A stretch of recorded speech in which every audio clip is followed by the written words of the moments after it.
d'entreprise aujourd'hui. Donc là, moi, je trouve que ces journées portes ouvertes aujourd'hui aux Comores, c'est extraordinaire parce que ça vous ouvre des opportunités. Et il faut se dire que quand on va dans une banque, on ne se dit pas « Ah, il faut que je sois banquier », c'est voilà. Non, c'est pas inné d'être banquier. Vous pouvez avoir fait sciences vie, je ne sais plus ce que vous avez comme voilà, sciences vie de la terre ou de la vie, mais peut-être que vous êtes un très bon commercial. Mais ça, vous ne le savez pas. Avant de rentrer dans la banque, et vous voyez un peu tous les métiers. Et les métiers de la banque, bon, moi, j'ai pris celui-là parce que c'était pour moi le plus intéressant. Mais c'est vraiment, il y a du marketing, il y a de la com, il y a de la comptabilité, il y a de la conformité. Moi, l'autre métier que j'aurais pris, c'est le contentieux parce que j'aime bien aller chercher l'argent quand on ne me paye pas. Ça, c'est... Voilà. Mais je veux dire, voilà, c'est quelque chose qui est vraiment passionnant et qu'on fait après avec passion. Et aujourd'hui, je trouve que ce que fait aujourd'hui la FG Bank, c'est exceptionnel. C'est exceptionnel et que vous devriez continuer à faire venir ces jeunes et que vous puissiez un peu voir voilà, tous ces métiers et que derrière, ben voilà, vous pouvez avoir, vous avez vu, moi j'ai fait 20 ans de banque, j'ai que 20 ans, hein, et à la 21e année, je ne cherchez pas quel âge j'ai, je me suis dit, tiens, donc j'ai ouvert ma boîte de formation, j'ai commencé à former. Mais tous les exemples que je donne dans l'entrepreneuriat, c'est à travers tous les professionnels que j'ai pu accompagner pendant ma carrière. Donc je peux autant vous parler d'un boulanger que je peux vous parler d'un chef d'entreprise de BTP. Vous voyez? Et quand je suis arrivée aux Comores, j'ai dû apprendre à savoir pour l'agriculture que pour faire pousser un bananier, il fallait 8 mois. Vous voyez, tout ça, vous voyez, tous les jours on apprend. Voilà, et c'est ce qui rend ce métier très passionnant. Est-ce qu'il y a des contributions ici par rapport? Oui, salam alaikum. Moi, j'ai une petite intervention. Vous m'entendez bien? Oui. Alors moi, je pense que c'est très bien, effectivement, comme Réma a dit et Dalia, c'est ça. Quand on contribue activement à l'économie de son pays, on peut être dans plusieurs volets. D'accord. Moi-même, quand je suis rentrée aux Comores, j'étais en salarié et j'ai jamais pensé à un moment donné que je pouvais être entrepreneur parce que j'ai toujours travaillé ici en France. Je ne suis pas rentrée aux Comores avec un projet d'entrepreneuriat et je ne savais même pas ce que c'était d'abord. Mais dès que vous rentrez dans la vie active, vous comprenez tout de suite vers quoi vers quoi il faut aller. Vous pouvez être dans la vie associative, il ne faut pas vous dire parce qu'on n'est pas payé, ça ne sert à rien, parce que la vie associative, on fait plus de rencontres et on arrive à se challenger et à comprendre qui on est déjà et ce qu'on veut faire. Ensuite, on peut être aussi salarié et évoluer en tant que salarié et comme disait Dalia, comme Najat, faire rayonner son pays et participer activement à son développement. Ou alors être chef d'entreprise parce qu'on se sent plus à l'aise et qu'on a quelque chose de nouveau à apporter, comme Daldac ou nous, I2A Immobilier, on n'avait pas d'agence immobilière avant, mais moi je ne suis pas venue au Comores en me disant je vais rentrer dans cette case ou cette case. Je voulais tout simplement être active. Et vous, en tant qu'étudiant, ou alors si vous êtes déjà diplômé, il ne faut pas rester à se dire mais en fait je vais aller juste là. Tant que vous avez une opportunité qui va se présenter devant vous, il faut y aller et vraiment s'insérer rapidement dans la vie active. Et après, au fur et à mesure, vous saurez exactement vers où aller. Voilà, ça c'est mon avis. Merci. Oui. Alors, suite à la question qui a été énoncée ici, concilier carrière et engagement, je pense que c'est important de souligner ce que nos collègues ont dit ici. Il faut être passionné. C'est très important parce que même en étant entrepreneur ou chef d'entreprise, peu importe le métier qu'on désire faire plus tard, s'il n'y a pas une passion qui va avec, on va lâcher suite aux difficultés qu'on rencontre et qui finalement font partie du domaine ou pas. Des fois, ça peut être extérieur au domaine. Donc, c'est important d'avoir cette conscience de la passion de quand on fait quelque chose. Je pense que les étudiants, à la base, quand ils vont faire les études ici au Comores, parce que j'ai discuté plusieurs fois avec pas mal d'étudiants, j'ai accueilli aussi des étudiants en formation à mon bureau et pas mal de CV. Souvent, les personnes ne savent pas ce qu'elles veulent faire plus tard quand elles vont à la fac. Donc, elles font que suivre un cursus où les parents ils leur disent allez-y, Et donc, on a une ribambelle de jeunes filles et de jeunes garçons qui sont à la fac. Ils ne savent vraiment pas qu'est-ce qu'ils veulent devenir. Donc, c'est important de revenir des journées portes ouvertes comme celle-ci. Et aussi, je crois que le gouvernement, il avait lancé, il n'y a pas très longtemps, avec donc le secrétaire général, séminaire pour présenter les métiers du gouvernement. La Banque centrale, dans l'année passée, ils ont fait la même chose. Et c'est important de côtoyer des professionnels. Et c'est ça qui va confirmer ou pas l'envie de faire ce métier-là. Par exemple, dans l'architecture, c'est beaucoup d'heures, beaucoup de travail, pas payé, contrairement à ce qu'on croit. Les architectes gagnent beaucoup d'argent. C'est faux, parce que c'est par rapport au projet qu'on gagne de l'argent. Donc, il se peut, par exemple, passer 3 à 6 mois sans rentrer un projet, et donc il faut tenir. Ça, il faut le savoir.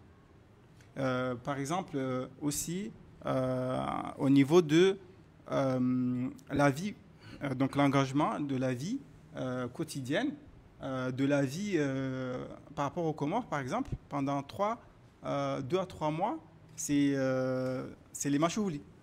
En tant qu'entrepreneur, je ne peux pas participer à ce genre de machouhoulis parce que j'ai des contraintes.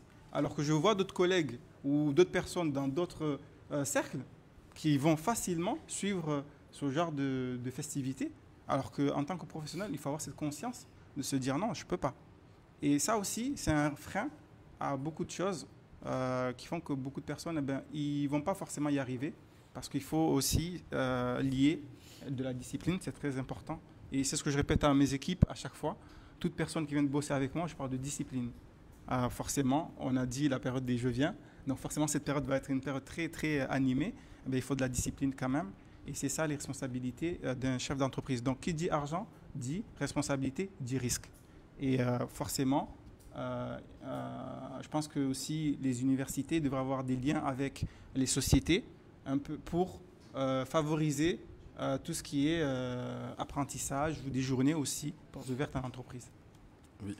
Justement, en parlant de freins, allons dans le sujet peut-être qui fâche. Donc l'idée, ce n'est pas de vous décourager, mais étant donné qu'on a des professionnels et des chefs d'entreprise, c'est une prise de conscience pour que vous puissiez vous imprégner, peut-être faire mieux que les professionnels qui sont là.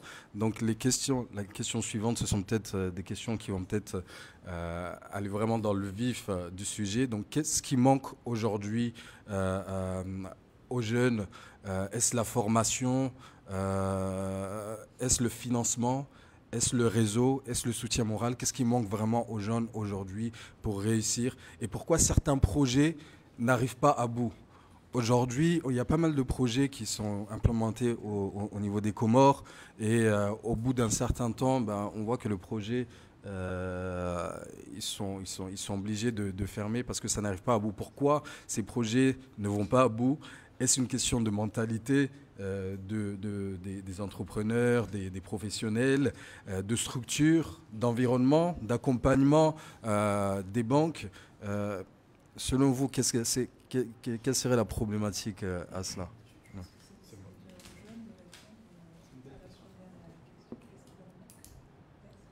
Est-ce que c'est les jeunes qui doivent répondre pour eux d'abord? Oui, je pense que les professionnels sont là pour nous donner qu'est-ce que vous pensez qu'il leur manque, et nous aurons les jeunes après qui vont donner leur avis.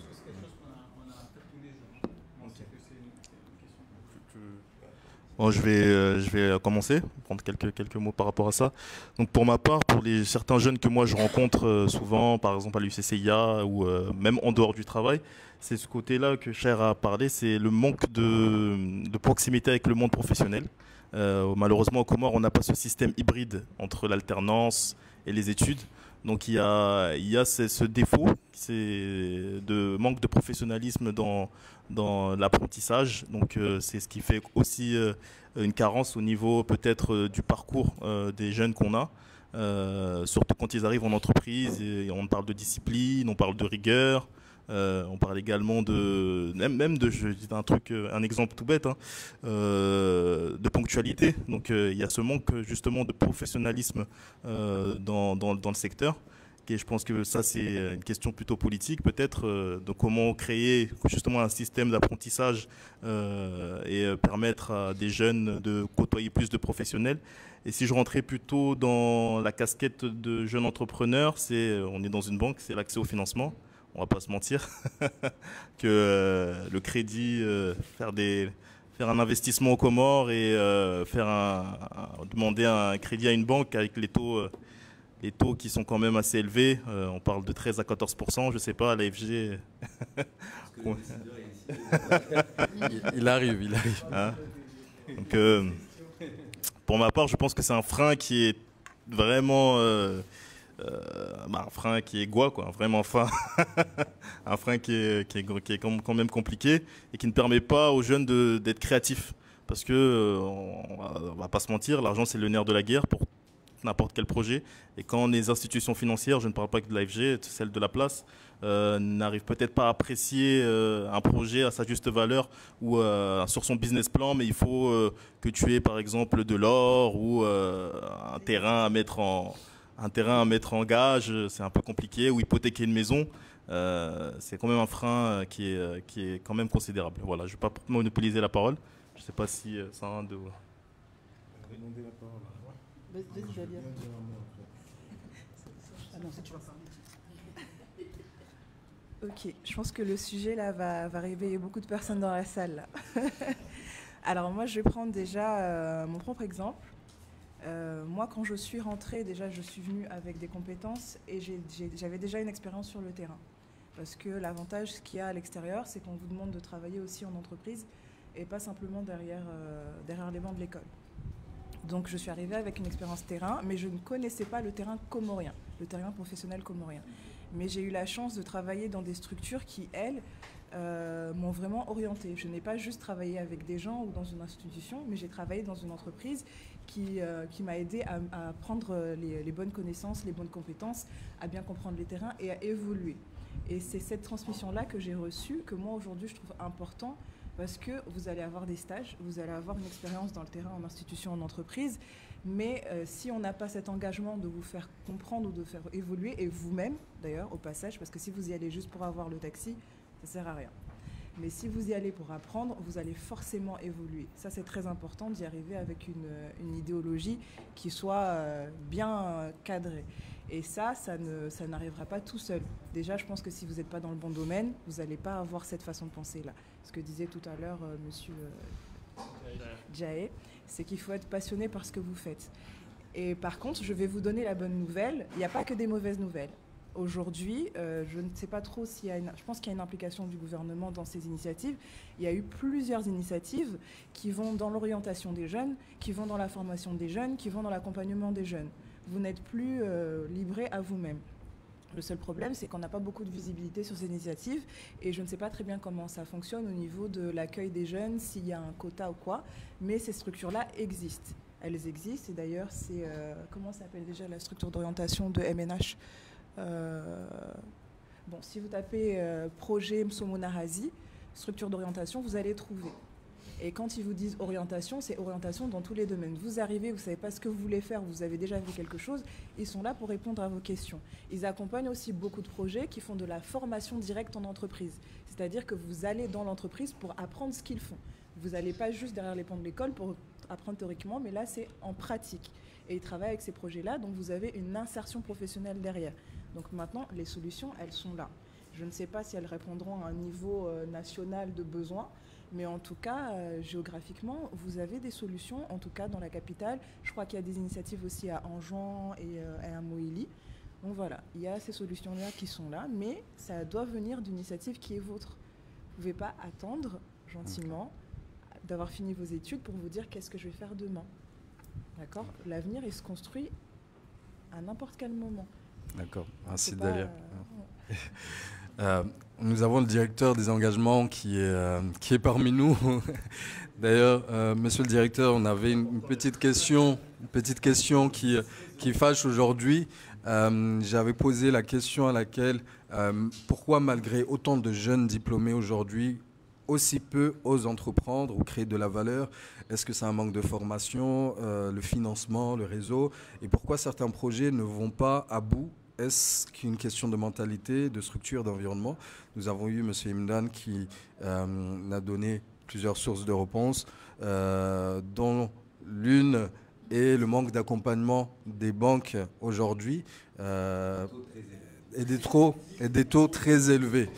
Donc, monsieur le directeur, qui vous ici, peut-être pour nous éclairer, pourquoi les banques sont aussi réticentes à l'idée d'accompagner les startups ou les jeunes entreprises aujourd'hui.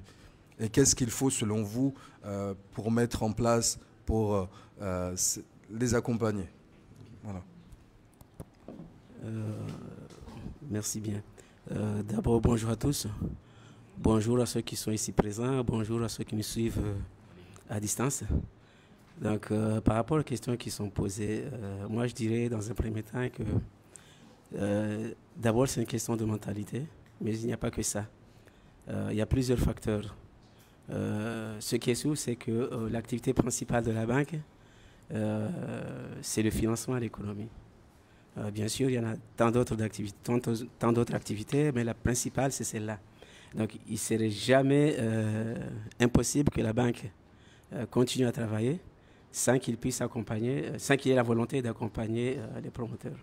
Donc, maintenant, si aujourd'hui il y a des freins, il y a des réticences, c'est parce qu'il y a plusieurs raisons, parmi lesquelles ce que j'ai évoqué tout à l'heure, la question de mentalité, mais il n'y a pas que ça. C'est que aujourd'hui, par exemple, c'est que il y a des projets qui peuvent être posés. Maintenant, c'est la manière dont ces projets-là sont structurés. Il y en a certains, on n'a pas suffisamment de visibilité par rapport à la demande d'accompagnement qui aurait été posée. Donc c'est ça qui fait qu'à un moment, on peut être un peu réticent. Moi, à titre d'exemple, ça c'est l'exemple que j'ai toujours pris. Dans mon expérience ici, à l'époque de la BIC, aujourd'hui AFG, j'avais un jeune médecin, un gynéco, qui vient de sortir de l'école. Donc il n'avait que sa tête. Quand je dis sa tête, ça veut dire que c'est ses capacités, tout ce qu'il a dans sa tête, quoi. À l'époque, je travaillais en juin, dans des conditions un peu difficiles, parce que c'était juste au lendemain de la situation de crise. Mais quand le jeune est arrivé, on n'a pas hésité. On n'a pas hésité, sachant que sans dénommer, sans indiquer son nom, seulement si je donnais plus de précision, on saura de qui il s'agit. Étant le premier, sinon le deuxième gynéco de la place, on n'a pas hésité à l'accompagner, alors qu'à l'époque, comme je le disais, il y avait pratiquement zéro, quoi. On savait qu'il a sa tête et on était sûr que, en tout cas à 80-90%, que si on l'accompagne, il pourra s'en sortir et il pourra aussi sauver même des vies. Ce n'était pas que la partie économique, il y avait aussi la partie sociale aussi. Donc on n'a pas hésité à l'accompagner en le finançant pour l'acquisition du matériel qui était indispensable pour lui, pour qu'il puisse s'exercer.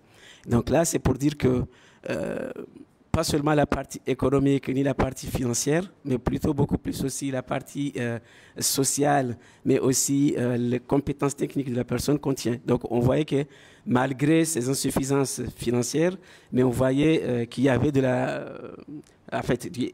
la vision sur le projet, quoi. Parce qu'on savait que étant le jeune, sinon étant le seul, sinon le deuxième, on savait que dans les 5-10 prochaines années, elle s'en sortira et qu'il pourra répondre justement aux besoins ne serait-ce que du marché.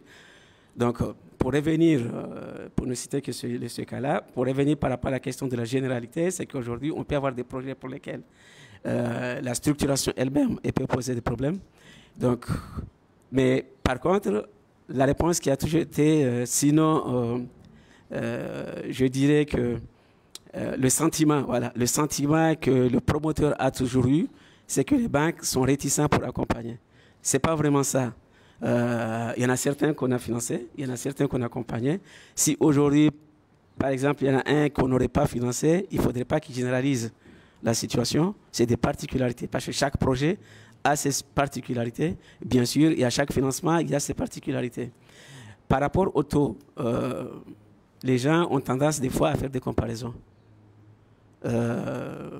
Pour ne retenir que la diaspora qui nous vient de la France, ils font des comparaisons entre les 3-4% qui s'appliquent en Europe de façon générale par rapport aux 10% qui s'appliquent aujourd'hui.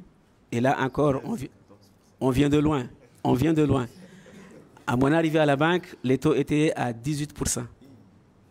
Je vous dis, là, à l'époque, sûrement peut-être il y en a certains qui n'étaient pas encore nés, parmi les jeunes qui sont là, les taux étaient à 18%.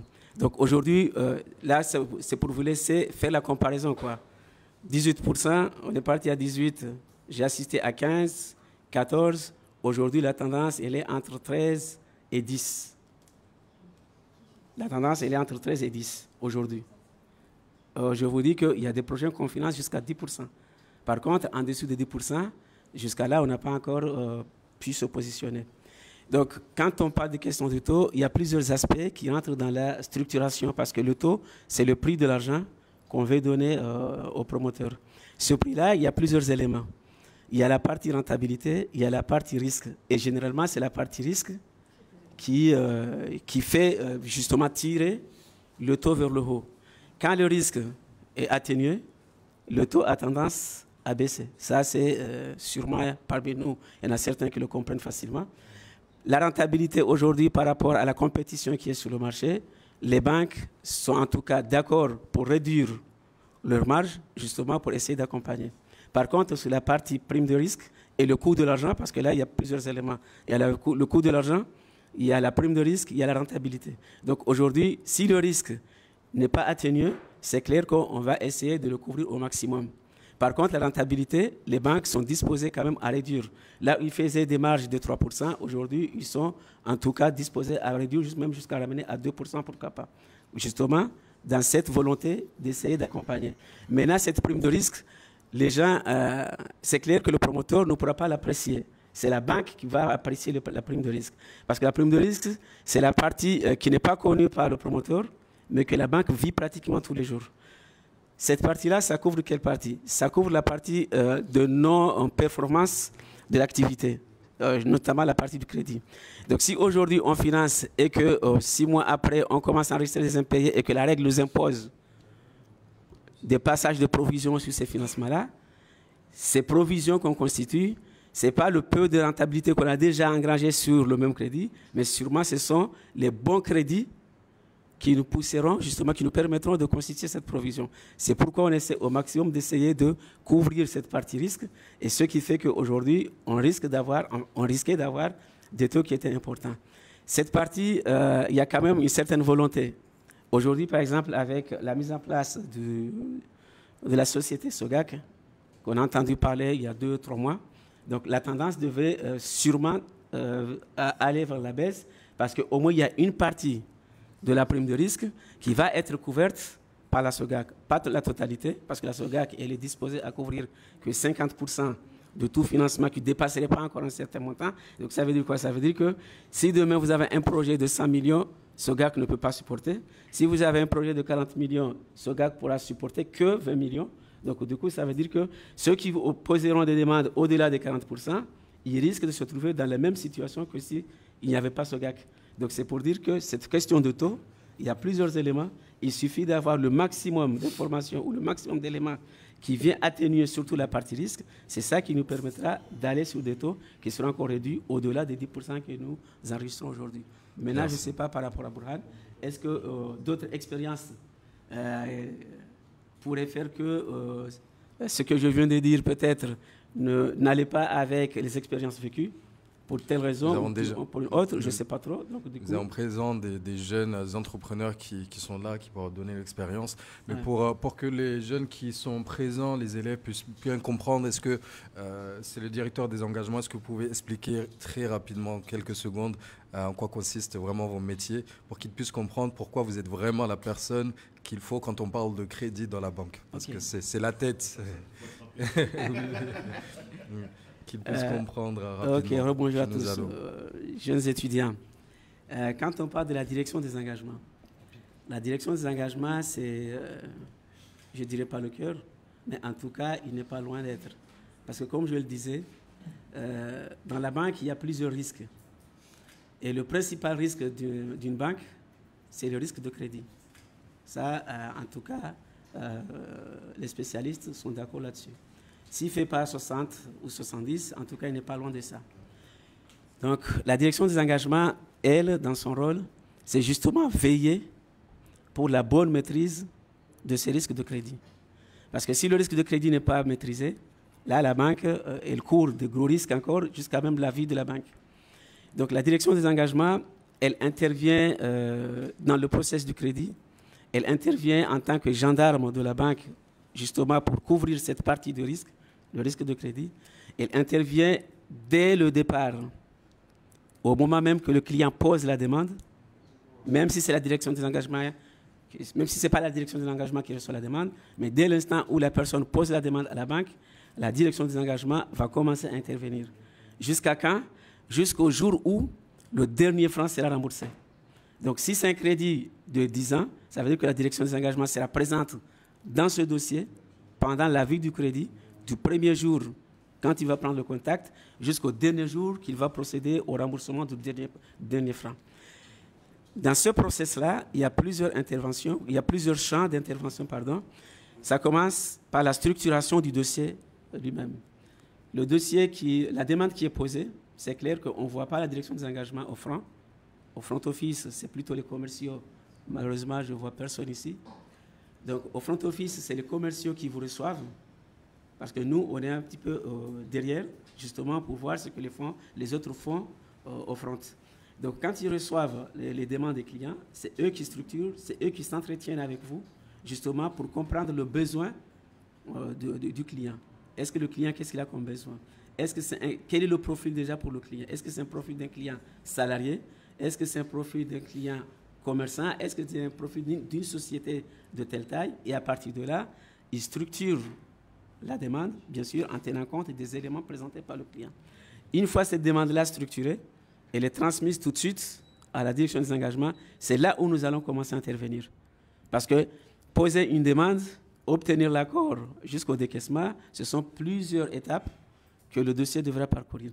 Donc, nous, on va commencer à intervenir à partir du moment où le commercial avec lequel vous êtes entretenu, il aura posé votre dossier au niveau de la direction des engagements. Et aux directions des engagements, qu'est-ce qu'ils vont faire? Ils vont essayer de faire ce qu'on appelle une contre-analyse. La contre-analyse, c'est justement s'assurer que le commercial, ce qu'il a dit dans le dossier, c'est des choses qui tiennent debout et que la banque peut accepter.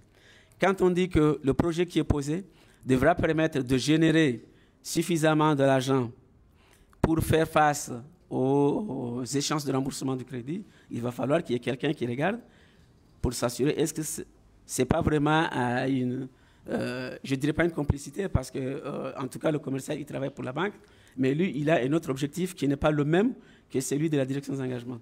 Lui, son objectif, c'est d'accompagner le maximum de clients, de répondre favorablement au maximum de clients, parce qu'il est objectivé justement sur les demandes qu'il aura soumises et qui auront abouti. Donc, je pense qu'on va courter de temps. On va passer rapidement M. Sand, Ahmed, qui avait une petite intervention concernant l'autre, et pour revenir. Ah d'accord, parce que j'avais compris que c'était la question qui est posée, quoi. C'était de comprendre ce que la direction fait justement. Okay. C'est une question de temps. D'accord, il n'y a pas de souci. Ah d'accord, moi je revenais vraiment à la première question parce que je pense, il y a eu des interventions, mais qu'est-ce qu'il faut comme base pour se lancer dans l'entrepreneuriat? Je pense là, on a pas beaucoup parlé de passion, mais la passion à un moment donné, elle fatigue un peu. On est passionné, mais se lever tous les jours à 5 heures ou à 6 heures pour aller travailler, des fois c'est compliqué. Donc la discipline, on a parlé de discipline, je pense qu'il faut de la discipline. Et la deuxième question, juste pour ne pas monopoliser encore la parole, parce que je pense qu'on n'a pas de temps, elle vient aussi avec qu'est-ce qui manque aux jeunes pour pouvoir se lancer.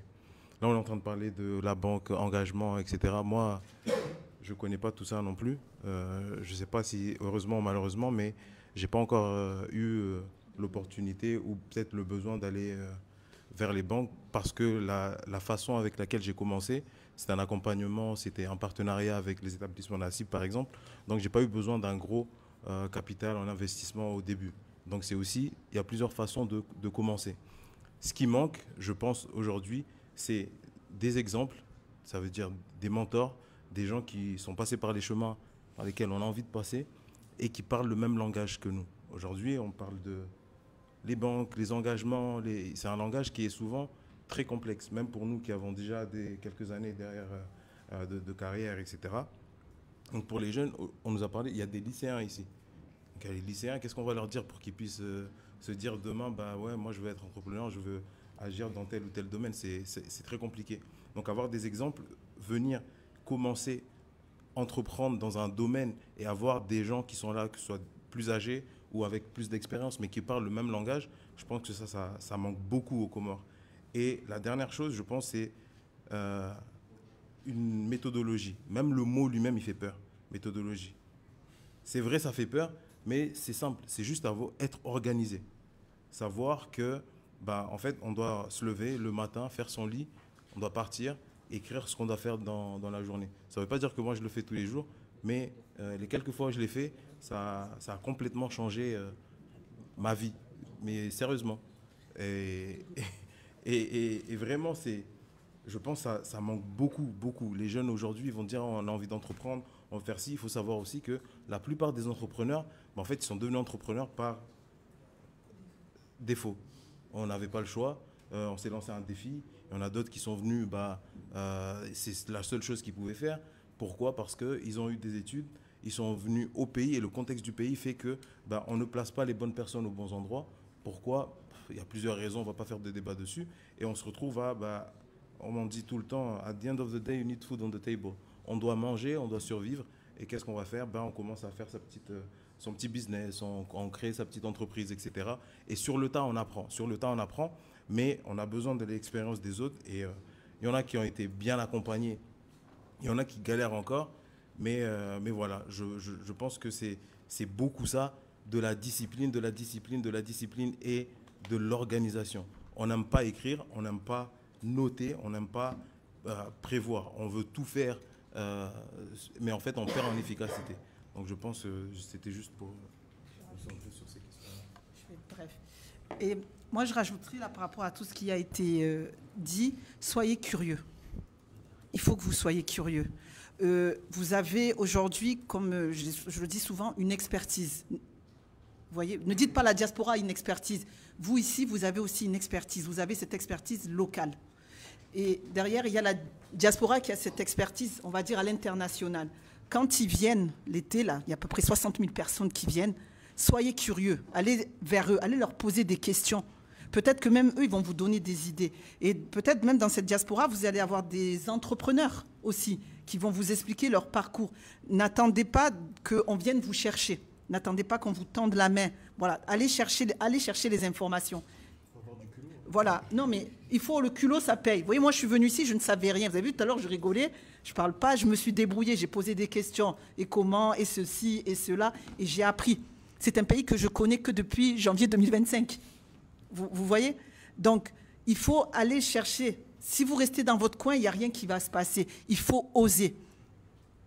Il faut oser. Et comme on dit, j'entre. Et qu'est-ce qu'on fait après? Je fais quoi? Je fais quoi? Et après, je prends.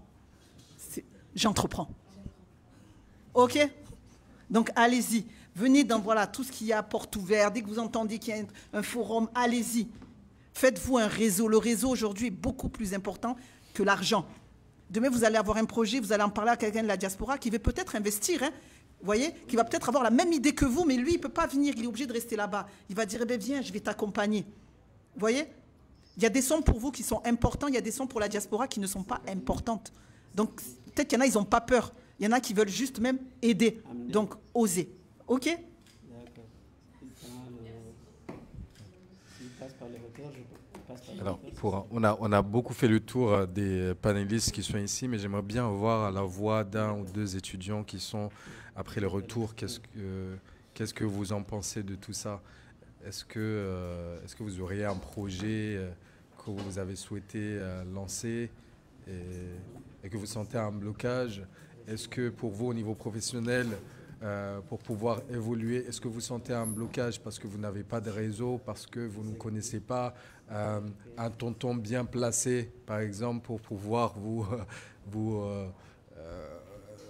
mettre à la place qu'il faut? Qu'est-ce que vous pensez de tout ça?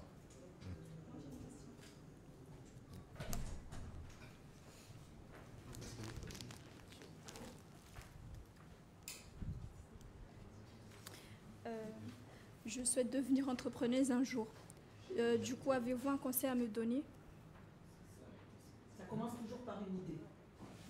On a une idée.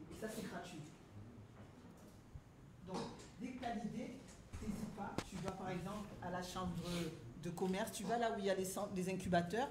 Donc il y a Comorlab, il y a Innovlab, il y a Comworks aussi. Voilà, il ne faut pas hésiter à aller là-bas, aller poser des questions. Voilà, j'ai une idée. Comment je peux mettre ça? Comment cette idée, elle peut devenir réalité? Comment je dois m'y prendre? Allez, on va se dire les choses. Et j'ai pas d'argent. Je fais comment? Vous savez, moi, quand j'ai 14 ans, je voulais avoir de l'argent. C'était dur, hein? Bon, même en France, on voulait de l'argent. Ben, je me suis dit, je sais faire des pizzas. Donc, ce que j'ai fait, je suis allée voir les personnes, j'ai dit, je vais vendre des pizzas. On va parler en francs. Je dis, 5 000 francs, comment rien, d'accord? Ils m'ont dit, OK. J'ai dit, ben, donnez-moi l'argent d'abord. Donc, ils m'ont tous donné l'argent, j'ai fait les commandes. Et avec ce que j'avais, je suis allée acheter tout le matériel pour faire les pizzas. Vous savez, les pizzas, c'est là où on gagne beaucoup d'argent. Parce que la farine, juste des tomates, bon, le fromage ici coûte cher. Ouais. Voilà. Mais sinon, je me suis débrouillée comme ça et j'ai commencé à vendre des pizzas. Vous voyez? Bon, après, je suis passée à autre chose. Je n'ai pas fait ça dans l'entrepreneuriat. C'est juste que je voulais gagner de l'argent. Mais si je veux dire, demain, je veux vendre des pizzas, je peux commencer à la maison. De la maison, je peux aller mettre ma table dehors. De ma table, ben, je vais continuer à mettre de l'argent de côté. Je ne dépense pas l'argent dans des mariages. Et ensuite... voilà. Ensuite, regardez, là, il est là, parce qu'il ne sait pas que moi aussi, je viens de la banque. Là, vous allez commencer à vous constituer une trésorerie, un capital, un apport et une expérience. C'est de l'expérience, hein. Au bout d'un an, vous allez monter votre business plan. Vous allez venir voir le banquier et vous allez dire, voilà, moi, ça fait 1 an, je me suis lancé dans ça, j'ai mis de l'argent de côté, et j'ai un apport à peu près de 10-15% pour mon projet. Je suis prêt à mettre mon argent sur la table. Vous, la banque, est-ce que vous êtes prêt à m'aider?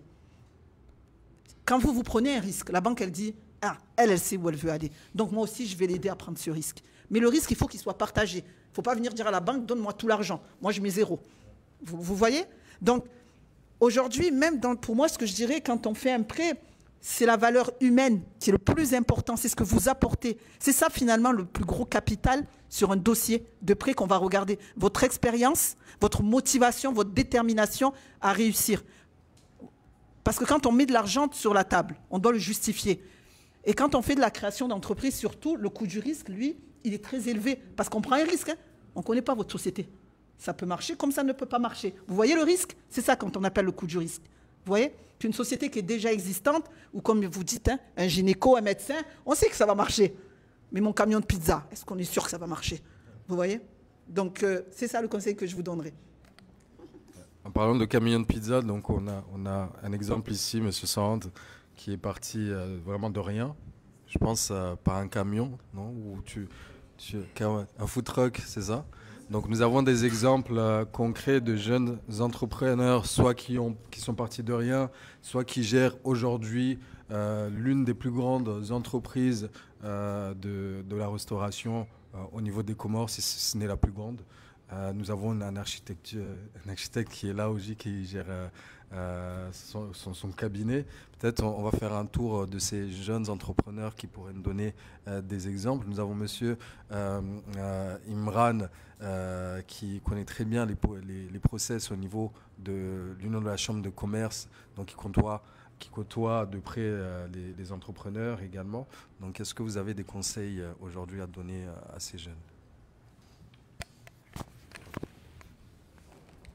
Oui, donc moi je pense effectivement, comme ça a été déjà mentionné ici, mentalité, discipline, passion. Ce qui est très important aussi, c'est l'éducation. Je pense que ce n'est pas étonnant que l'AFG ait décidé d'approcher des étudiants ou ceux qui sont en post-formation. L'éducation est très importante parce qu'il faut savoir aussi ce qu'on fait. C'est pas la seule chose. On peut manquer un peu d'éducation et pourtant avec le courage dépasser. Mais on peut toujours être autodidacte et apprendre certaines choses. Mieux vaut une connaissance spécifique qu'une connaissance générale qui finalement ne sert à rien à part ce sound good, c'est-à-dire au lieu de... Voilà, mais au moins si on a une connaissance spécifique dans un domaine, c'est là où je reviens un peu sur ce que disait Dalia. C'est pas forcément d'être entrepreneur, mais au moins de rechercher l'excellence dans ce qu'on fait. Et il faut y croire. Moi, je pense que le top départ, c'est la croyance. Si vous vous réveillez le matin et que vous ne croyez pas vraiment, est-ce que ça va marcher, est-ce que je ne sais même pas ce que je vais faire. En fait, déjà, il faut y croire que je vais trouver une solution. Je ne sais pas encore quoi, mais je vais trouver une solution et c'est ce qui débloque finalement un peu les vannes du cerveau. Déjà, ça, c'est acquis. On va trouver une solution. Maintenant, c'est quoi la solution? Et c'est là où on part à la recherche soit d'une entreprise, soit d'un job spécifique.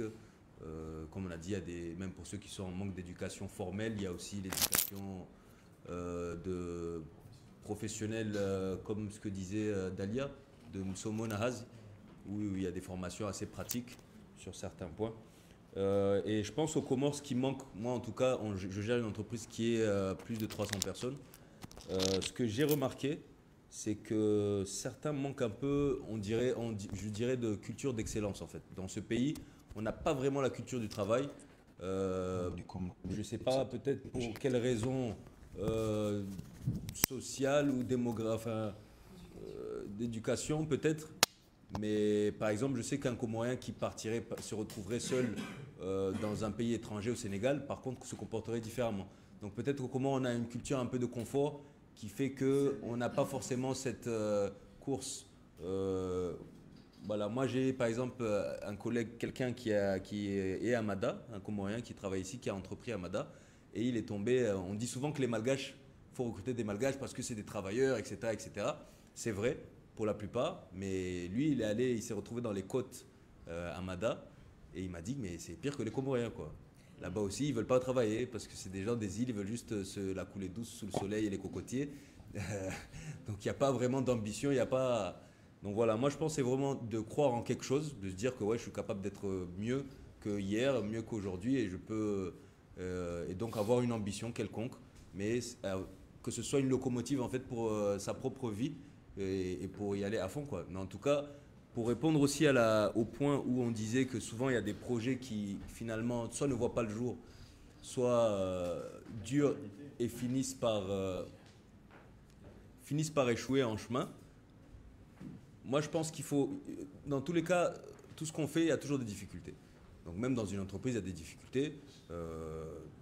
Dans la carrière d'une personne, il y a des difficultés. Mais c'est justement ce combat de croyance, je pense. C'est la personne qui arrive à maintenir sa confiance que je vais quand même trouver des solutions, je vais y arriver, d'être proactif plutôt que d'être réactif et de subir les conséquences parce que souvent on a tendance à se dire « Ah oui, tout ça m'arrive, le monde est contre moi ». Mais finalement, il faut travailler avec ce que tu as sur la table.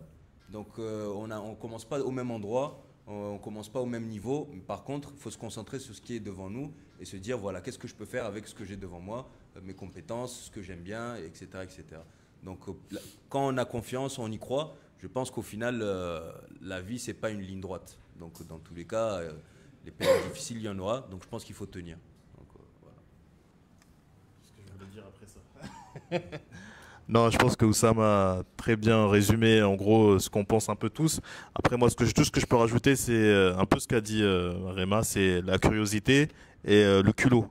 N'ayez pas peur de frapper des portes. Venez à la chambre de commerce, par exemple. Prenez les infos. Il y a plein de projets qui accompagnent des jeunes avec l'incubateur Innovlab, notamment le projet du Roumain, là, qui touche un peu à sa fin, mais je crois qu'il y aura une deuxième cohorte. Donc il ne faut pas hésiter à venir à nous solliciter. Je pense que je vais laisser des cartes de visite ici, moi, pour tous les jeunes qui sont là, ou aller voir de stand à Caillou. Il fait des très bons burgers. Passez les voir, ou Boussam, je pense aussi que sa porte est ouverte pour donner des conseils. Donc il ne faut pas hésiter à demander, parce que je pense que souvent on a peur, on se dit est-ce que je vais oser l'interpeller? Même le directeur ici présent, je pense qu'il faut bon, lui il se cache un peu au back office, donc c'est difficile de le voir. Donc voilà, on ne le voit pas, mais on ne le voit pas, mais il est là. Mais il est partout, il vous voit. Donc il faut avoir du culot. Franchement, des fois il faut aller tête baissée et se dire que j'y vais. Et une troisième chose, c'est pas une fatalité d'échouer. On va pas vous dire que forcément tous les projets que vous avez dans votre tête, ça va forcément réaliser, mais il faut pas avoir peur de l'échec. Vous allez tomber. Peut-être que c'est cliché de dire ça, mais il faut apprendre de ces échecs et les difficultés, faut les surmonter. Voilà, je vais pas prendre trop de temps sur ça, donc voilà. Merci. Et je vais rebondir sur les 2 interventions qui viennent juste d'être faites. Entre parenthèses, j'ai commencé vraiment l'entrepreneuriat sur un coup de tête. On était en train de parler avec Oussam et tout ce qu'il était en train de dire, à l'époque, je disais mais ça c'est rien, être entrepreneur, mais ça c'est facile. Je travaillais en tant que chef de projet au PNUD. Et parce que je lui ai dit que c'était facile, il m'a dit bah vas-y, lance-toi, tu vas voir comment c'est chaud, comment... Non, il dit ça c'est facile. Et je lui dis bah la semaine prochaine, il me dit vas-y, moi j'ai un camion qui est là, parce que j'avais dit, j'avais un rêve, c'est d'avoir un food truck. Il me dit j'ai un camion qui est là, à partir de 15h il n'est pas utilisé. Et il dit la semaine prochaine je vais le prendre et on va travailler. Et il a accepté, c'est comme ça qu'on a commencé. Et pour dire que il faut savoir avec qui on commence, avec qui on s'entoure. L'entourage est très important. Moi, je suis quelqu'un de très, très, très, très prudent. Plein de fois, on s'est pris la tête pour ça. Parce que lui, il va me dire, vas-y, saute, fais-le, viens, on y va, on avance. Et moi, je serai là à dire, non, si je me casse la gueule, c'est moi. Moi, j'ai laissé mon travail au PNUD. Je me casse la gueule, je suis tout seul. Toi, tu es déjà habitué, etc., etc. Mais au final, à chaque fois qu'il m'a dit, on y va, bah, ça a payé. Aujourd'hui, on est séparés, heureusement. Ou heureusement, aujourd'hui j'ai pris mon envol et voilà, mais j'oublierai jamais mes débuts. Comment est-ce que j'ai commencé et qui m'a poussé à faire des choses. Au début, j'avais peur, mais s'il n'y avait pas Nassib à côté, Oussam surtout, bah, peut-être que j'aurais pas eu le parcours que j'ai eu. Donc c'est très important d'avoir cet esprit-là de ah bah vas-y, je vais essayer. Pourquoi? J'ai entendu un truc la dernière fois, c'est que tu peux avoir le meilleur livre de natation, au moment où tu le lis, tu le maîtrises. Mais la première fois que tu vas vouloir aller nager, tu vas boire la tasse. Tu vas te noyer, peut-être. Pourquoi? Parce que tu n'as jamais pratiqué. Et celui qui a toujours été à la plage et qui n'a jamais lu le livre de natation, ben, il sait nager. Et donc, il faut y aller, il faut le faire. Et ça, c'est quelque chose que j'ai appris en étant avec Nassib, en commençant à mes débuts avec Nassib. On dit, je suis parti de rien. En vrai, je suis parti de rien. Moi, le capital que j'ai mis pour aller acheter ma petite friteuse ou ma petite casserole. Mais il y avait tout le côté Nassib. Il y a le camion qui est là, il y a marqué Nassib, c'était déjà une garantie. Donc, quelque part, il y avait aussi beaucoup que eux, ils ont à Niwatsenge Nzia. Et moi, je suis venu, je suis passé derrière. J'ai ramené mon côté innovation, le poulet coréen, le ci, le ça. Mais vas-y, on pousse. Moi, je voulais faire le camion pendant 1 an. Il a dit non.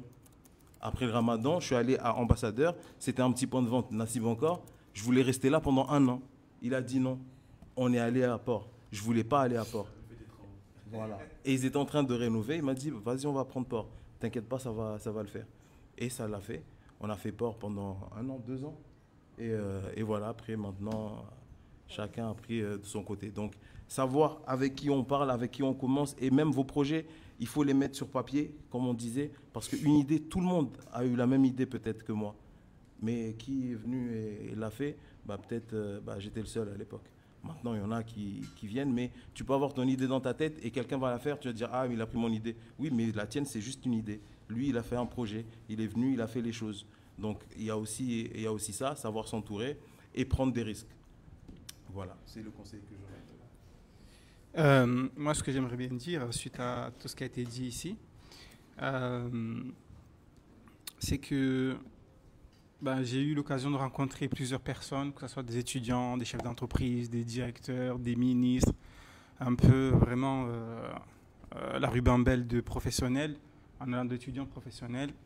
Et effectivement, quand on veut se lancer, il y a il peut se passer plusieurs choses, et notamment l'adaptation. C'est très important, parce que c'est un facteur qui fait que ce n'est pas juste l'idée, ce n'est pas juste l'argent, ce n'est pas juste les connaissances. Bien sûr, tout ça, c'est des points, comme une chaîne, qui viendront renforcer votre détermination, mais aussi le fait de pouvoir s'adapter. Donc, c'est ce qu'on disait à plusieurs entreprises que j'ai vues, qu'elles ont été ouvertes ici aux Comores. Depuis que je suis là, elles ont fermé pour plusieurs raisons, et notamment par rapport à l'adaptation, alors qu'ils avaient les finances, ils avaient les contacts, ils avaient pas mal de situations qui pouvaient leur permettre, que d'autres pouvaient les envier, je dirais même, mais parce qu'ils n'ont pas pu s'adapter au climat, et donc aussi, ils ont dû lâcher prise. Donc pour un étudiant, il doit s'adapter. Quand il va aller dans une entreprise, quand il va aller en formation, il faut s'adapter, c'est très important, puisque c'est un peu un réflexe de survie, comme des personnes nos parents qui sont partis en France, ils sont adaptés, ils ne parlaient pas français, et puis on a fait des études. Ben nous, quand on revient aux Comores, on doit s'adapter aussi. On fait le chemin inverse. Et c'est un milieu qu'on ne connaît pas forcément. Certains ont grandi. Moi, ce n'est pas un milieu que je connaissais forcément, les Comores. C'était juste idéologique, venir aux Comores. Mais quand on a tous les jours la réalité du terrain, j'ai pas mal de personnes qui viennent pour du travail et elles ne sont pas motivées. Quand je leur pose des questions sur leur CV, elles ne savent pas quoi me dire. Et il faut savoir que justement, j'ai bientôt plus de 15 ans à 17 ans d'expérience et dans mon domaine et d'études. Donc, je sais reconnaître quand quelqu'un essaie de me bluffer. Donc, à ce moment-là, je lui pose juste une question simple. Tu lis quoi comme livre? C'est pas me répondre, par exemple. Et puis, je donne l'opportunité, puisque je cherche des talents, moi aussi. Je l'amène sur le chantier. Je l'amène au bureau. Je lui donne un ordinateur. J'essaie de voir ses capacités. Parce qu'effectivement, une personne qui est sortie de licence ou de master, mais elle a aussi il faut aussi ce courage, il faut cette détermination, il faut aussi cette vision. Je pense qu'elle n'est pas suffisamment transmise aux Comores, cette vision de poste, de pérenniser dans un travail. Car ici aux Comores, ce que j'ai remarqué, c'est que la plupart, ils ont cette vision de se dire, dès que j'ai des diplômes, je m'en vais. Tout le monde veut partir. Donc nous, les entrepreneurs, on a beaucoup de difficultés de trouver des talents. Et c'est souvent aussi lié à la famille. Parce que même si la personne veut rester, mais on a toute la famille derrière, tout un cercle qui fait que, eh bien, même si elle a un poste, car j'ai donné des postes, mais les personnes, elles sont parties sans même dire au revoir au bout de 3 mois. Donc après, qu'est-ce qu'on a tendance à faire avec pas mal de personnes qui sont dans mon domaine? On va recruter à l'étranger. C'est la tendance d'aller recruter à l'étranger. Parce qu'on a la fuite des cerveaux aux Comores. Tout à fait. Ce qu'on appelle la fuite des cerveaux. Et vous ne vous rendez pas compte qu'en fait, c'est justement pour parler de finances, donc on perd, c'est le taux démographique d'un pays, les gens éduqués, eh bien c'est ça qui va faire que le pays va se développer. Puisqu'on a besoin de personnes, on a besoin de cerveau, on a besoin de mains, on a besoin de bras, on a besoin de pieds. Et quand toutes ces personnes qui ont étudié, qui sont très bons, parce que j'aimerais bien nous féliciter, le Comorien, il excelle dans beaucoup de domaines. Parmi les gens qui étudient le plus dans le monde, c'est les Comoriens. Et on a des chirurgiens. On a vraiment des spécialités en France qui pourraient nourrir le pays, servir le pays. Et on ne trouve pas ces personnes-là parce qu'il y a cette fuite de cerveau, parce qu'ils ne trouvent pas aussi le confort suffisant, la structure suffisante pour pouvoir pratiquer et pérenner dans leur métier. Et aussi, donc, ce qui veut dire que les étudiants pourraient être liés à ces professionnels et les encourager. Et aussi, il y a un manque de, je pense, je ne sais pas si c'est au niveau de l'éducation, mais un manque de valorisation des métiers. Merci. Merci à vous. Nous avons le directeur général qui est là. Nous sommes arrivés, je pense qu'on est à 10 minutes de la clôture de cette séance. Il a parlé tout à l'heure de CV. D'ailleurs, durant la journée porte ouverte, je ne sais pas si vous avez eu le temps de faire les simulations RH. Est-ce que vous êtes parti dans l'espace RH? Oui. Ils vous montrer un peu comment constituer un CV, parce que c'est l'une des problématiques, c'est vrai, qu'on reçoit ici, que lorsqu'on recrute, souvent les CV ne sont pas très bien constitués. Donc vous aurez l'occasion maintenant de poser quelques questions. On va prendre peut-être 2 étudiants pour poser des questions au directeur général qui est là avant de passer à la clôture. Mais nous avons le jeune homme ici qui voulait faire une allocution depuis tout à l'heure. Bon, je pense que ce que je voulais dire a été dit, mais juste je parlais parce que je voulais juste approfondir sur la question de frein, ce qui nous freine, nous les jeunes. Moi, je pense que c'est la manque de mentalité, c'est une question de mentalité. Parce que j'ai constaté mon entourage, que ce soit mes amis ou bien mes collègues, ou bien dire mes camarades, on a un manque de savoir qu'il y a un monde entrepreneurial que c'est très important pour nous. Du coup, moi, à part que j'ai commencé à connaître ce monde-là, déjà, je pense que ce n'est pas la première fois que j'ai la chance d'être avec monsieur Sand. Voilà, on était dans une formation dans notre club Rotaract et j'ai pu fournir beaucoup de choses sur lui, à tel point que il est devenu, comment dire, source d'inspiration. Voilà. Voilà. Et c'est ce qui m'a fait qu'aujourd'hui, même s'il ne le savait pas, c'est ce qui m'a fait qu'aujourd'hui, je pense que moi, j'ai pu connaître un peu, même si c'est un peu tard, mais je pense aux autres. La majorité de nous, on a la manque de mentalité, histoire que moi, je sais rien. Par exemple, aujourd'hui, cette table ronde, j'avais posté sur notre groupe d'école, mais la majorité, c'est quoi ça? Genre, on ne sait pas sur ce monde-là. C'est ce qui nous fait que ça devient un frein beaucoup plus important. Voilà. C'est très important d'inspirer les jeunes. En parlant de carrière ici, vous avez pas mal aujourd'hui, tout à l'heure, on a vu les entrepreneurs qui sont là, mais nous avons le directeur général qui est là. Vous savez, il a quel âge? Il a moins de 40 ans. Il est le directeur général. Nous avons Madame la DGA qui est là, Madame Monaïd, 40 ans de carrière à la banque. 40 ans. Elle a gravi les échelons. Et tout à l'heure, nous avons Monsieur Amada qui est là, qui est l'une des personnes ici, qui est même, je dirais, diplômée de l'ITB, même aux Comores, l'une des rares personnes au niveau des Comores, et qui fait partie des personnes... il est jeune, oui, mais ils font partie des personnes qui ont près de... Donc voilà, je parlais des questions au niveau du directeur général qui est là, ou du directeur d'engagement, ou de la DGA qui est là. Est-ce que vous avez des questions à poser, questions, inspiration?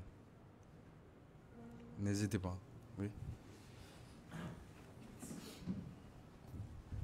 Salam alaikum. Je m'appelle Maria Wahabi, je suis étudiante infirmière L3. La question que je voulais poser, est-ce que la banque peut proposer des accompagnements ou des formations aux élèves et aux jeunes et aux étudiants? Voilà, merci. Salam alaikum. Je m'appelle Rousni Abdouahi. Je suis une étudiante en AES L3. Administration économique et sociale. Ma question, quels sont les principes, facteurs qui motivent les jeunes comoriens à s'engager dans des activités communautaires ou sociales? J'aimerais bien savoir.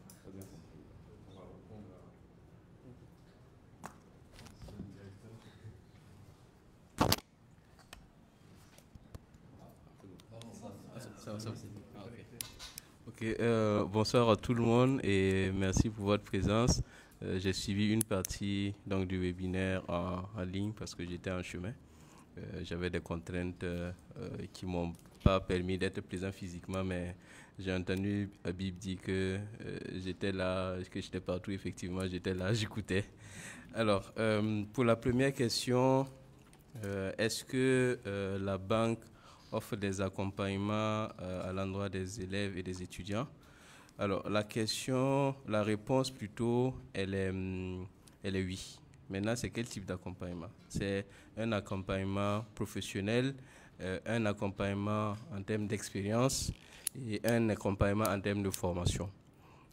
Déjà, ça se matérialise par les différents stages que nous offrons donc aux élèves et étudiants. Et ça se matérialise aussi par le fait que la banque essaie de plus en plus d'intervenir en amont, même dans les programmes de formation donc des différents établissements, pour pouvoir bâtir une offre de formation qui puisse correspondre vraiment aux besoins aussi de la profession. Il ne s'agit pas effectivement d'avoir une formation qui ne soit pas adaptée au marché de l'emploi. C'est pour ça que nous travaillons de plus en plus avec les établissements, avec aussi le ministère. On a eu des échanges ce matin avec le secrétaire général du ministère pour voir dans quelle mesure on peut intervenir en amont dans la définition même donc, de nos priorités pour qu'on puisse bâtir une offre de formation qui puisse être adaptée aux besoins du métier, aux besoins de la profession, sachant aussi que nous sommes en face dans un monde qui est très évolutif et avec de nouvelles contraintes qui sont en train de surgir. On parle d'intelligence artificielle, on parle de cybersécurité. Ce sont de nouveaux métiers qui seront, par exemple, au cœur des problématiques des différentes entreprises. Et donc là, il faudrait que dès à présent, par exemple au niveau des Comores, qu'on puisse déjà s'approprier ces différentes problématiques qui se posent actuellement, mais qui vont plus se poser avec acuité dans quelques années, pour pouvoir préparer une relève et former des personnes qui puissent capables donc, de pouvoir assumer ces fonctions ici. Donc oui, l'accompagnement se fait, mais c'est vraiment un accompagnement académique, un accompagnement scientifique et puis un accompagnement en termes de formation. Et je voulais aussi rebondir sur certaines interventions, effectivement, notamment en termes d'entrepreneuriat. Je pense que le maître mot, c'est oser. Oser. Et quand on est jeune, il faut oser, il faut rêver grand, il faut penser grand, mais il faut savoir commencer petit. Donc, Réma l'a dit tout à l'heure, la notion du risque dans les petits projets, elle est très, très élevée. Donc, il faut en tenir compte. Donc, ce qui veut dire qu'au niveau de l'évaluation de la banque, lorsque la banque doit évaluer un projet, cette notion de risque est là. Parce qu'il s'agit, certes, d'accompagner un projet, mais en tenant compte aussi donc, des indicateurs au niveau de la banque. Lorsqu'on se lance dans l'entrepreneuriat, lorsqu'on se dit « je me lance dans l'entrepreneuriat pour être riche », on risque d'échouer. On se lance dans l'entrepreneuriat d'abord pour réaliser un projet, et c'est ce projet qui va permettre de créer de la valeur, et c'est cette création de valeur qui va permettre d'être riche. Mais on ne se lance pas dans l'entrepreneuriat pour être riche. Si dès la base, vous dites « je vais être entrepreneur parce que je vais être riche », le taux d'échec risque d'être très élevé. Voilà, c'est ce que je voulais ajouter donc, à l'intervention tout à l'heure de la personne qui parlait de l'entrepreneuriat. Maintenant, la seconde question parlait des activités sociétales, c'est ça? Les facteurs qui posent les jeunes dans les activités communautaires et sociales. C'est ça? C'est ça? La question, peut-être si tu peux répéter la question.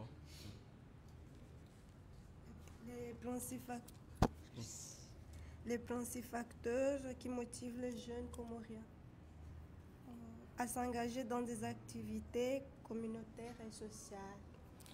Ok. Alors, je pense que ce soit à titre individuel ou que ce soit au titre d'une société, l'engagement sociétal et l'engagement communautaire est très important. Parce qu'il ne s'agit pas de vivre en autarcie, il s'agit aussi d'impacter la communauté dans laquelle on vit.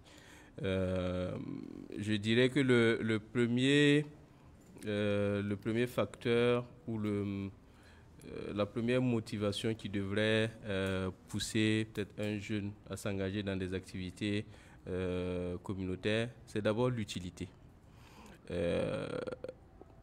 Il y a l'utilité sociale qu'on a lorsqu'on travaille, on arrive à prendre en charge ses besoins, à pouvoir participer donc, aux besoins de la famille, à pouvoir financer donc, certains besoins vitaux.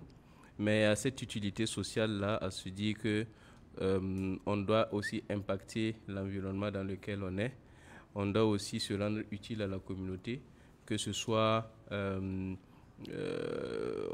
au niveau donc, de son quartier, que ce soit au niveau de l'environnement. C'est quelque chose qui doit être de plus en plus inculqué au niveau individuel. Je le disais, on le fait aussi. C'est une notion aussi qu'on prend en compte, même au niveau des entreprises, parce que de plus en plus, la notion de RSE, c'est quelque chose qui est important dans les entreprises. Parce qu'on se dit, même nous, en tant qu'institution financière, on n'est pas là uniquement pour faire du profit, pour vendre de l'argent, mais on doit aussi pouvoir participer donc, au développement de la société. On a fait certaines activités récemment, au cours du mois de juin, un reboisement qu'on a fait à Shindini, à Singani, et on va poursuivre ces activités parce qu'on est conscient qu'il faut aussi qu'on soit utile à la société. Il faut qu'on impacte aussi positivement donc, la société. Donc je dirais donc que le premier facteur, c'est cette notion d'utilité. Alors la deuxième notion que je développerai, mais qui est en lien aussi avec le premier facteur, c'est cette notion donc, de satisfaction personnelle qu'on a lorsque on a une activité, on mène une activité sociale, parce que tout n'est pas que profit dans la vie. Lorsqu'on a ces actions sociales, j'ai tendance à dire que le karma existe. Lorsqu'on fait de bonnes choses, je pense que la nature aussi nous les retourne en retour. Voilà.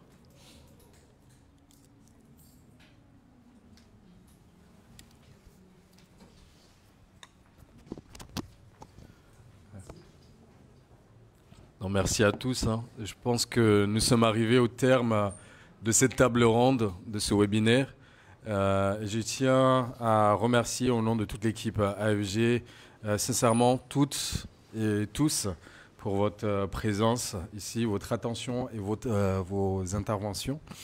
Et merci aux invités pour la richesse et leurs échanges. À vous les étudiants surtout et lycéens pour votre prise de parole et vos questions inspirantes qui sont toutes aussi légitimes.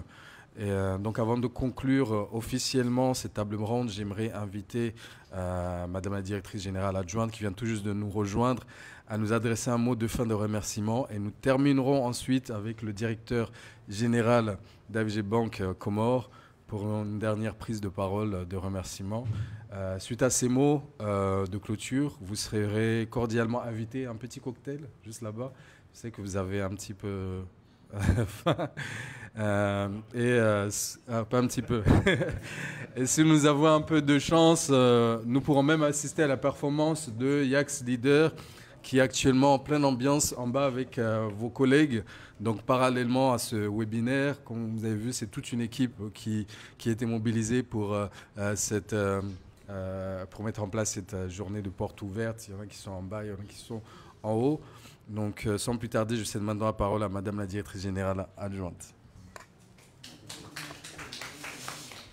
Ok, merci. Merci. Donc, premièrement, je m'excuse le fait que je n'ai pas pu me présenter avec vous dès le début du webinaire. Mais c'est pour des raisons qui étaient urgentes que je ne pourrais pas y être. Donc là, déjà, je pense que tout a été, déjà, vous avez participé activement. Donc, c'est tout juste vous remercier de votre présence, de votre participation, en espérant qu'on ne va pas s'arrêter là, mais on va organiser cette rencontre aussi, même autrement, pour qu'on a des entretiens, des retours qui seront positifs, surtout à vous les jeunes. Vous avez entendu que j'ai fait plus de 40 ans de service. Hein? Ça veut dire que tu as 40 ans. Oui, oui. Oui, oui.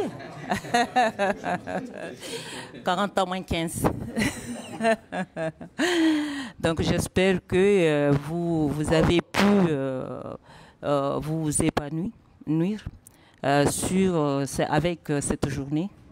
Donc là, je vous remercie et remercie encore. Okay. Voilà. Merci.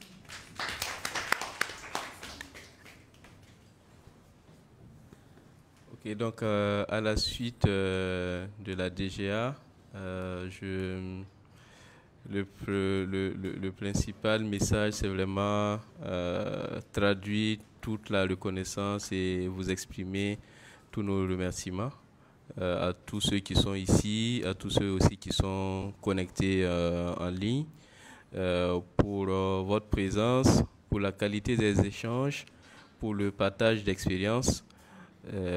On est convaincu que c'est une graine qui a été semée et que à l'issue de cela, on va avoir une autre manière de faire les choses, une autre manière de voir les choses, une autre manière d'appréhender les choses, et que la barrière qu'il y a souvent, se disant que la banque c'est une institution inaccessible, que les jeunes qui sont là, vous verrez que c'est juste une façade, c'est un immeuble, mais à l'intérieur, il y a des hommes, il y a des femmes, il y a des Comoriens, il y a des Comoriennes qui travaillent là et qui ont eu le même parcours que vous et à qui on a offert la chance et qui ont pu la saisir. Et il s'agira aussi à votre tour d'avoir cette chance-là, il faudra la saisir et avoir du plaisir dans tout ce que vous faites, que ce soit dans l'entrepreneuriat ou que ce soit en termes, lorsque vous serez salarié, prenez du plaisir donc, dans tout ce que vous faites. Donc, merci encore à tous pour vos contributions, pour votre présence et pour le partage d'expérience. Et puis, on se dit à très bientôt pour une seconde édition. Merci beaucoup.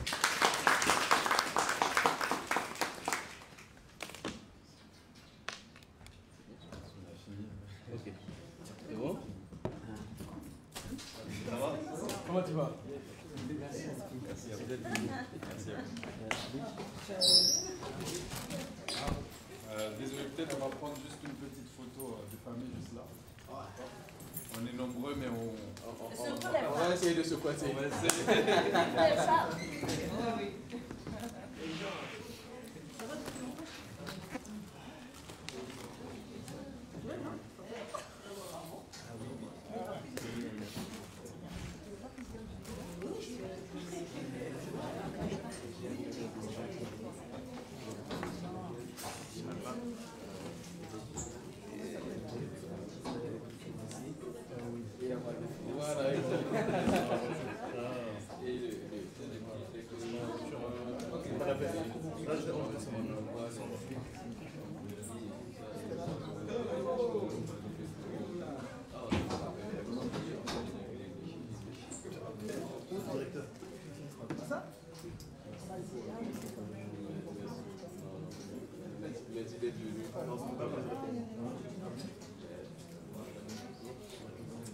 Ça va?